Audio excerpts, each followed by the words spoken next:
La Grèce, le Liban et tous les pays, bien sûr, nous savons très bien qu'il y a beaucoup de points communs. Et le Liban aussi a des points communs avec ce que nous avons vu aujourd'hui, la mer et la montagne et tout ça. Et j'ai travaillé sur mon étude porte sur les nouveaux médias. Et j'ai fait une petite lecture des nouveaux sites et des médias sociaux, comment le contenu des médias sociaux touristiques qui présentent une image du Liban, une image touristique du Liban.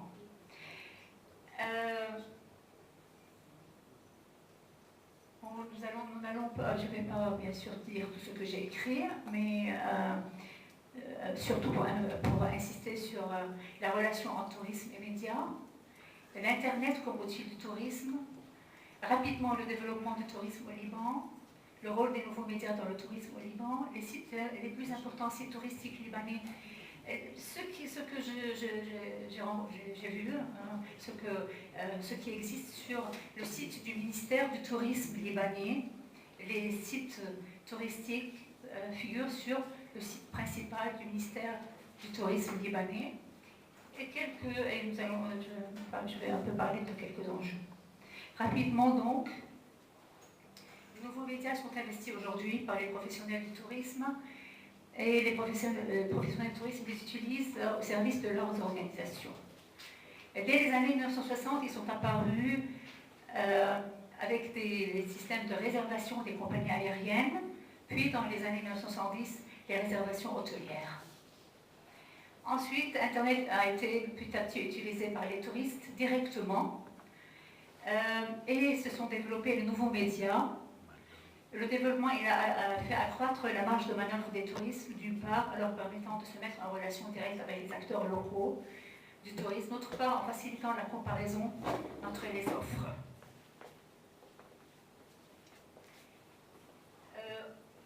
En donnant le monde à voir, à entendre et à lire, les médias ils contribuent à alimenter premièrement le désir de déplacement, qui est au fondement même du tourisme, à tel point que les médias et le tourisme ont toujours été liés et se développent de connivence.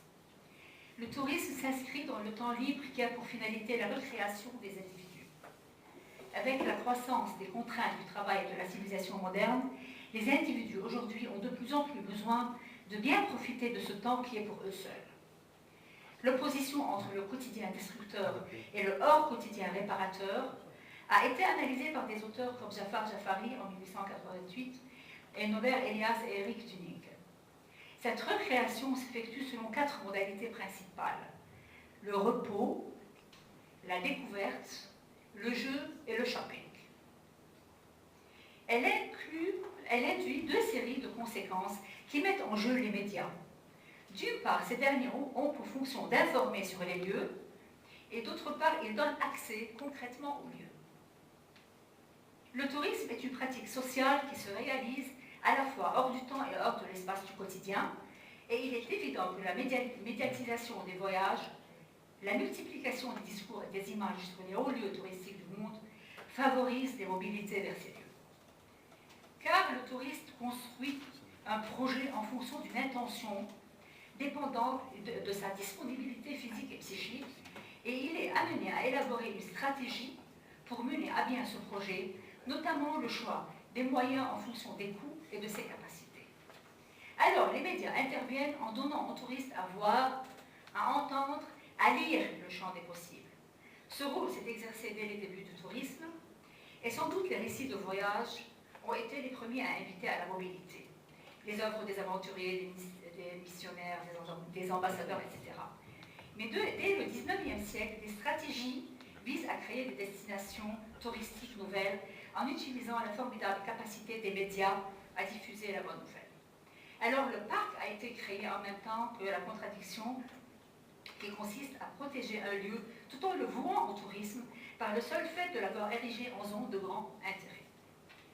Donc les médias participent de cette organisation du système touristique qui permet d'aller habiter temporairement ailleurs. Dès lors, les émissions des rubriques spécialisées respectent une structure durable. Après une présentation poétique, lyrique des avantages de la destination, un énoncé plus technique décrit les moyens d'y aller et d'y loger. Hébergement, restaurant, mais aussi les taux de change, les usages locaux. Et de ce point de vue, il y aurait aussi à analyser l'intérêt de certains journalistes chargés de ces rubriques à nous recommander des endroits les plus chics à tarifs très élevés pour des buts, bien sûr, commerciaux. La qualité des lieux vus par le touriste est chargée de représentation. On sait par exemple que l'intérêt pour la montagne est structuré par la croyance que l'effort produit par l'ascension physique aura des effets bénéfiques sur l'élévation spirituelle. De même, l'escalade des dunes exerce une fascination liée à l'attente d'une purification, sans que l'on sache très bien si la traversée du désert, en 4x4 par exemple, est aussi efficace. Au-delà des choix des destinations, les médias véhiculent des normes sociales aussi, et leurs propositions diffusent une hiérarchie des valeurs. Dans la construction et plus encore dans la mise en œuvre de leurs projets, les touristes se heurtent à la diversité du monde dont ils cherchent à jouir. Les médias interviennent alors pour livrer des clés d'accès. Cela pose la question de l'autonomie des touristes et de leur capacité stratégique. Les médias, les nouveaux médias, favorisent de plus en plus l'intelligibilité des lieux et répondent à la curiosité des touristes, notamment dans les pratiques de découverte. Ce faisant, ils pratiquent à la construction des individus, à leur compréhension du monde. On peut discuter de la validité de l'information contenue dans les médias touristiques. En première approche, elle est sans doute chargée de représentation et d'idéologie. Mais il faut rappeler que les touristes sont aussi des lecteurs et des spectateurs. Ils disposent d'informations d'origine diverse, dont les médias touristiques ne constituent qu'une source parmi d'autres. Aujourd'hui, de plus en plus, ils sont informés.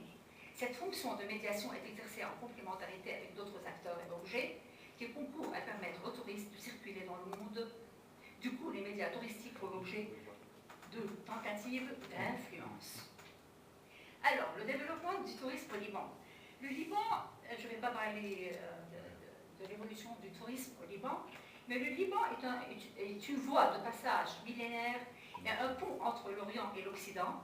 Et il a été occupé par des envahisseurs, traversé par des commerçants, des missionnaires, habité par des hommes de lettres, des scientifiques, qui ont tous été frappés, d'une manière ou d'une autre, par les potentialités naturelles et historiques qu'offre ce pays. Le marketing électronique du tourisme connaît aujourd'hui un boom mondial en ce moment, et le marché touristique libanais a besoin de ce type de marketing. Jusqu'à maintenant, un touriste qui se rendait au Liban ne trouvait pas toutes les informations sur un seul site. Il devait chercher partout pour s'informer. Lebanon Egal Discover Lebanon,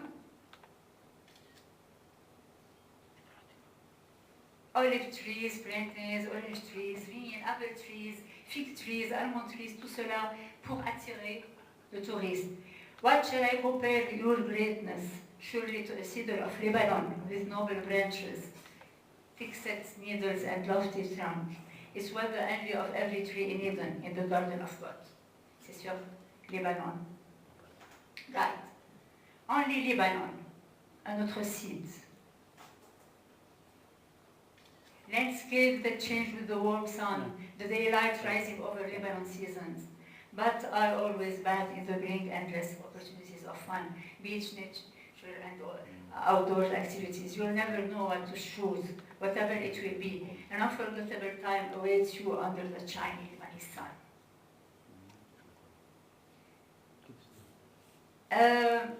Lubnan,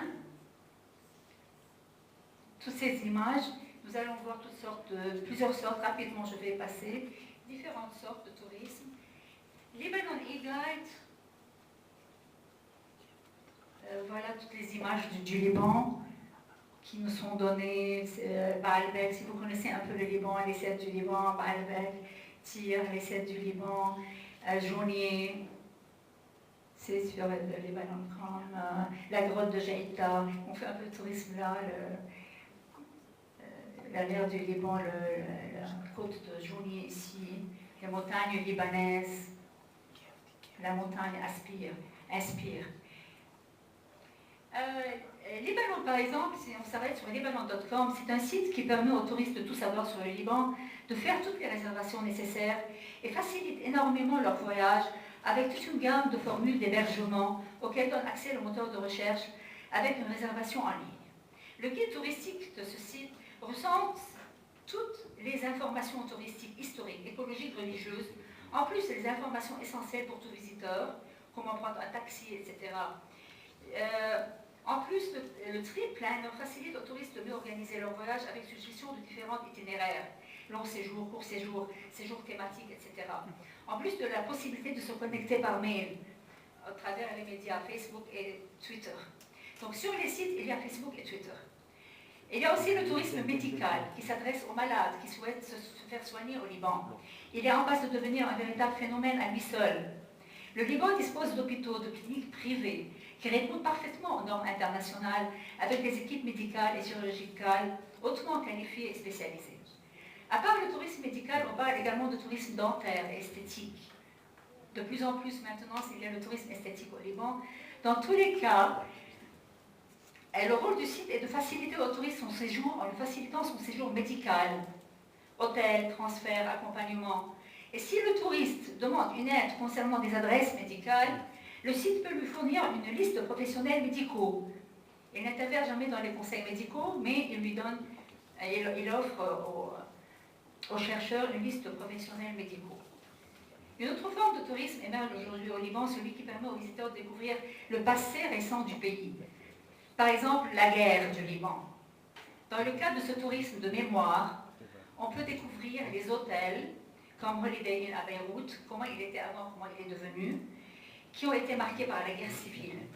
On peut aussi visiter la maison jaune à Sodeko, qui est toute en ruine, et aussi le château Beaufort, pour une histoire plus ancienne. Les sites ont la possibilité de partager à tout instant toutes les activités au Liban, aussi bien que des vidéos, des photos récentes. Les réseaux sociaux donnent l'opportunité aux touristes de contribuer. Ils ont désormais un rôle actif et peuvent relayer certaines informations via un blog, un wiki, un commentaire, ce qui est très important pour les touristes.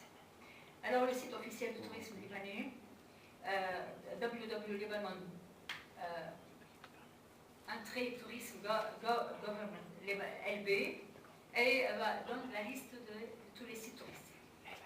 Cette année, le tourisme libanais est en baisse. De nombreux pays arabes ont fortement déconseillé l'accès à la région. Pour des raisons sécuritaires, comme ils ont dit, alors qu'ils envoient habituellement le plus de touristes au pays du Cèdre. Cette baisse de fréquentation ne doit pas décourager les initiatives pour la promotion du pays. Il ne faut pas oublier que la diaspora libanaise continue de retourner tous les ans dans son pays d'origine, malgré tous les événements. Mais il semblerait que la formule de tourisme électronique fonctionne très bien malgré tous les événements qui se déroulent. Le nombre de visiteurs sur les sites touristiques ne cesse de croître. Ces sites répondent quotidiennement à des mails d'internautes en quête d'aide pour préparer leur voyage et aussi à des questions de personnes sur place qui souhaitent des conseils, des adresses. Nous avons aussi les pages personnelles qui encouragent la visite du Liban et beaucoup de jeunes qui viennent au Liban grâce à ces pages personnelles malgré tous les événements qui se déroulent. Nous continuons à avoir des touristes pendant les temps de guerre et même malgré les bombes qui sont plantées ici et là ces jours-ci. Des pages personnelles, comme cette page-là, habib.com, qui donne des photos sur le nouveau solidaire, le nouveau centre Liban, pour faire voir qu'il y a des gens qui bougent. Et si on y va à cet endroit, c'est vide, il n'y a personne. Maintenant, actuellement, mais on continue notre vie normalement, nous n'abandonnons pas la bataille.